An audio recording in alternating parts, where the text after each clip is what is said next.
All right, NBA most improved player for 25-26 season. A lot of players, a lot of off-season time, a lot of improvement. We have kind of the same three guys, for me at least. I feel like I've heard a lot of the same three guys in the conversations: Jalen Duren, Jalen Johnson, and Deni Avdija. I think that's kind of the race. Stephon Castle did make some good improvements as well, so he could be like an honorable mention in there. But I'm a Spurs fan, and even from my perspective, Stephon Castle doesn't really belong in the conversation with these guys for most improved, just with the leaps that these guys have made. But we'll start off with Jalen Duren, though. Duren right here. So this will be his last season for 24-25. So just last season, he was playing 26 minutes per game. He did move up to 28 minutes for this season. So he got 2 more minutes, which isn't anything crazy. But last season, he was giving you 12 points per game, 10 rebounds, 3 assists, about a steal and a block as well. So he was already a double-double guy. He was just a solid player for the Pistons. He would contribute, but he wasn't anything like what he's doing for this season.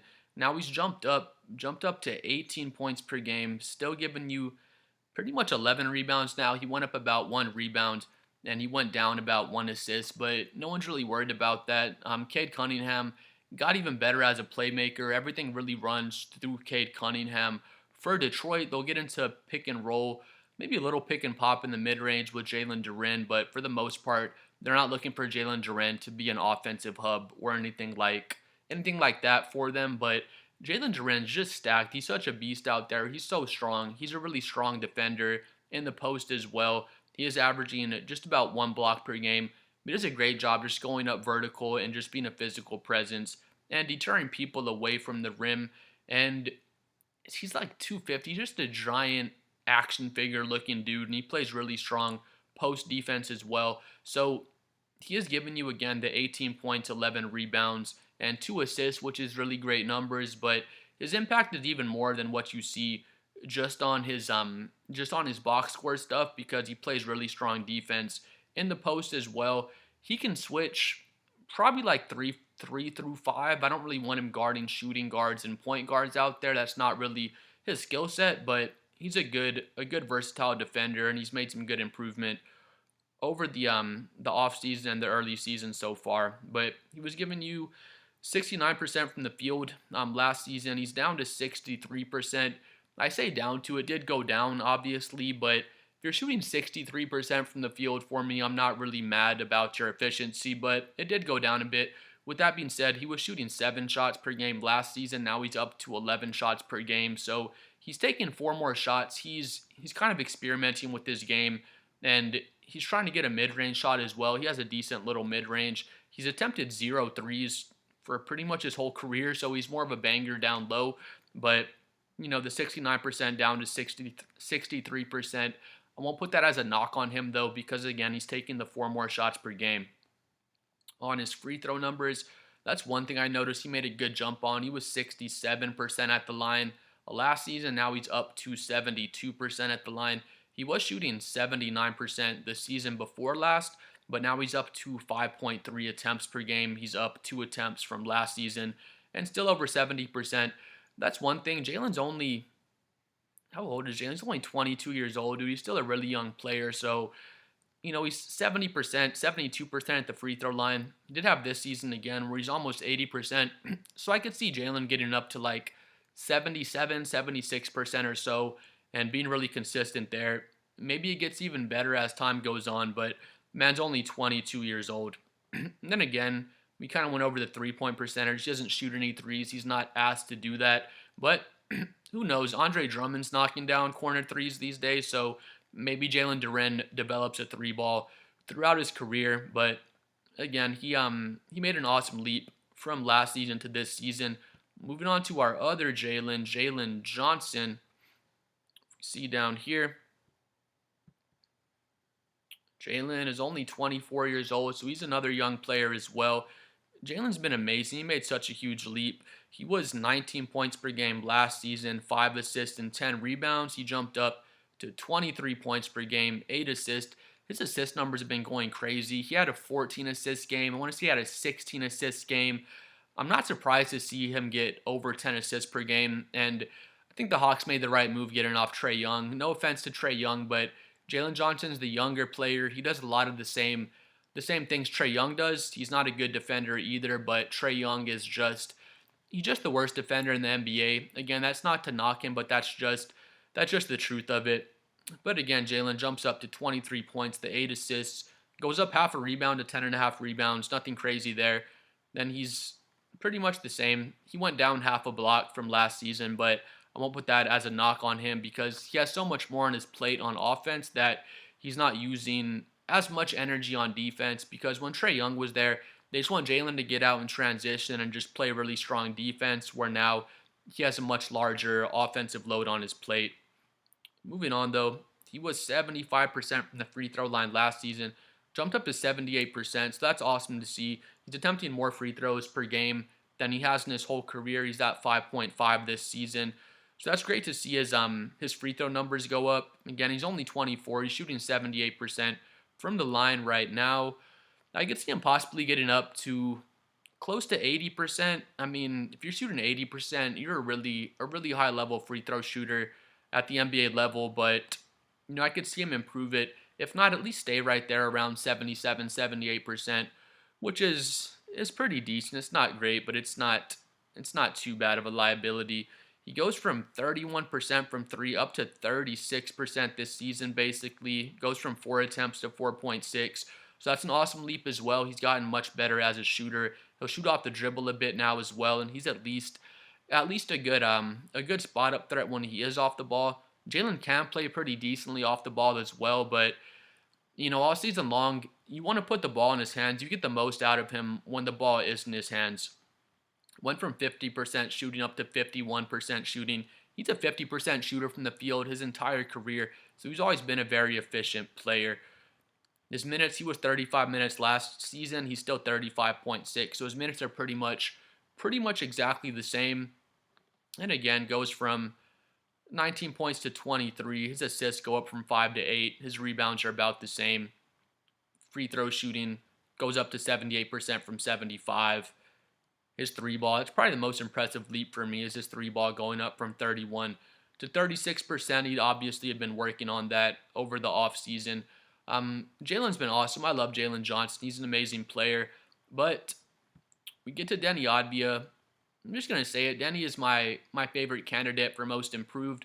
That's not to say that Jalen Duren and Jalen Johnson didn't make large improvements themselves as well, but the first thing I'll get to, Denny went from 30 minutes a game up to 35 minutes per game, so he went up 5 minutes per game.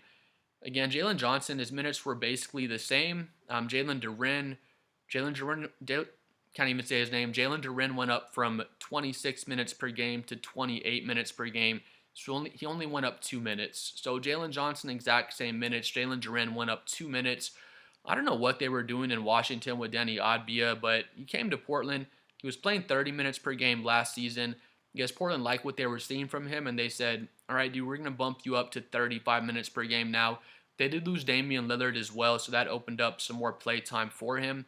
But we'll get to his numbers here in a second, but that 5-minute leap in minutes per game, that's kind of why I have him as most improved, not just because he's playing 5 more minutes, but those 5 extra minutes really gave him an opportunity to really improve his numbers. If Jalen Duren got 5 more minutes per game, then maybe his numbers make as big of a leap. Jalen Johnson got 5 more minutes per game. He's playing 41 minutes per game, so that just wasn't going to happen for Jalen Johnson. Now, looking at the stats, it doesn't even really seem like a race, but Denny, he goes from 17 points per game last season up to 26 points per game this season, basically a 10-point jump per game. It's really ridiculous. He goes from 3.9 assists to 6.9, so he jumps up 3 assists per game. His rebounds are about the same, 7.3 last season, 7.1 this season. He was 78% from the line last season. He goes up to 80% from the line this season. He probably could have shot 80% from the line last season, but he basically doubles his free throws. He was 5 free throw attempts per game last season. Now he's up to 10 attempts per game. He's an insane slasher. His driving angles are so weird. He likes to go left. Y'all probably know what I'm talking about. He'll slash to the left. Say you're coming over to block his shot. He goes up with his right hand and he kind of sneaks it. he kind of sneaks it over his shoulder. It's like a weird layup angle. I'm sure y'all know what I'm talking about if y'all have watched Deni Avdija, but just does such a great job foul baiting. People act like that's an insulting word, but Dwayne Wade would foul bait, Ginobili, Kobe, all sorts of great scorers through NBA history would foul bait, and it's not an insulting word.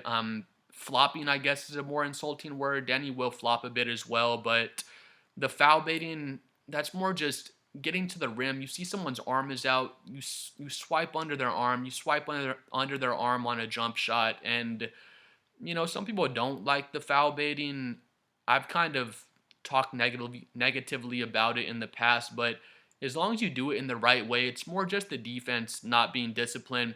If you don't want me going to the line, then don't put your hand in the cookie jar. Jump straight up and down and just play disciplined defense. And if you do that, you won't see people like Luka, SGA, Denny getting all these free throws, but those guys just do a good job of drawing legit fouls, and they get the benefit of the doubt because they draw so many fouls. So there might be a call every once in a while where it wasn't a foul, but they still get the benefit of the doubt because they're so good at drawing fouls. But, yeah, Denny from 78% to 80% at the free throw line doubles his free throw attempts, which is insane. Again, it's that 5 minute, the extra 5 minutes per game really gave him an opportunity to really go out there and show what he can do. And then Damian Lillard leaving as well just really opened up, or Damian Lillard leaving. Damian Lillard arrived in Portland, but then he just really has more opportunity with those extra 5 minutes per game. He was 36% from three last season. He's 35% this season, but he has taken about 2 more attempts per game. And also now, the scouting report is all about Deni Avdija. Not that he wasn't on the scouting report last season, but I'm seeing it. You guys are seeing it. Everyone's seen it. This guy is a superstar, and he's playing like one out there. Denny's he's only 25, so he's pretty much just sneaking into his prime. Probably once he's 27, 28, he'll really be coming into the beginning of his prime. So he's just showing us so much out there, so much to be impressed with from Denny.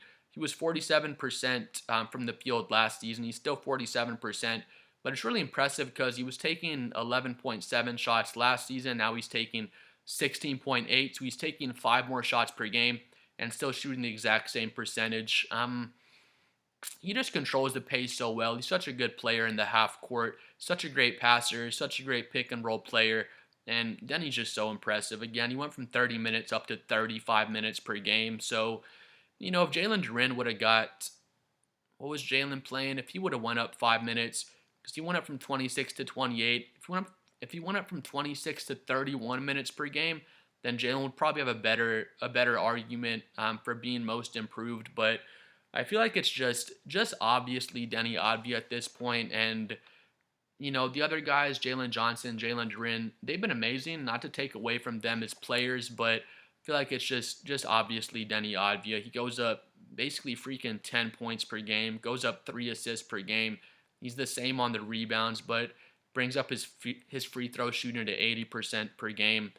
3-point percentage is basically the same at 36%, but he's taking 2 more threes per game, and then he's taking 5 more field goal attempts per game and still shooting 47% from the field.